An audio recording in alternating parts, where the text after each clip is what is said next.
sickle cell disease. In the human body, everybody has a hemoglobin gene, and that gene produces your blood.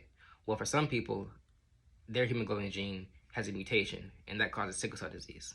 Well, what is it exactly? Sickle cell disease is when your red blood cell is not a circle as it should be. It's rather a crescent. And that crescent doesn't hold oxygen well as nutrients.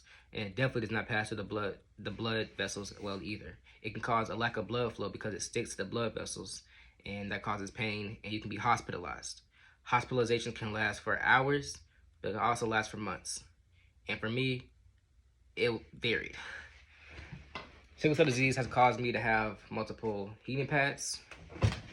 It's caused me to have leg compressions. It's caused me to have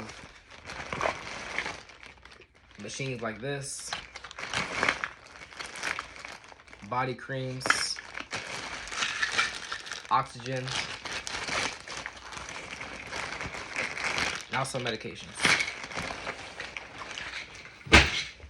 The disease is very extreme, and it's not talked about as much.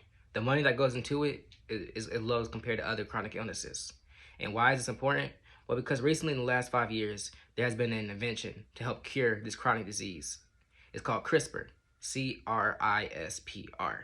And basically what they do is go into your body, your DNA sequence, and they cut out a specific single code of that DNA sequence, which is responsible for that mutation in the body. And when they take it out, your body does not produce any more sickle cells. It produces normal cells. So now you don't have sickle cell disease anymore. You're cured.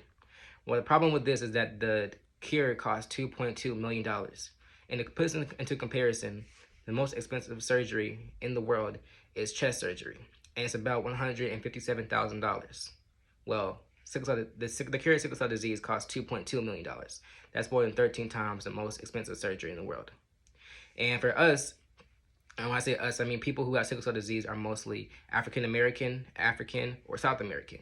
And for us, we are, the majority of us at least, are economically disadvantaged. And $2.2 million, that's a lot. It's hard to even afford college or even hospital bills, medicines.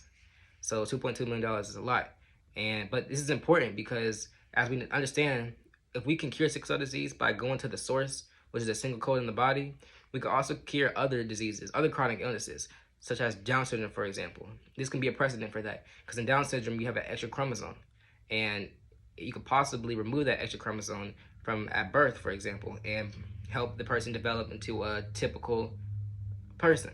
I believe that CRISPR can be a precedent for the natural world and help tackle these chronic illnesses or just any illness, where they can just look at the origin of the disease or whatever the condition may be and just completely eliminate it. And that's why I think this is important.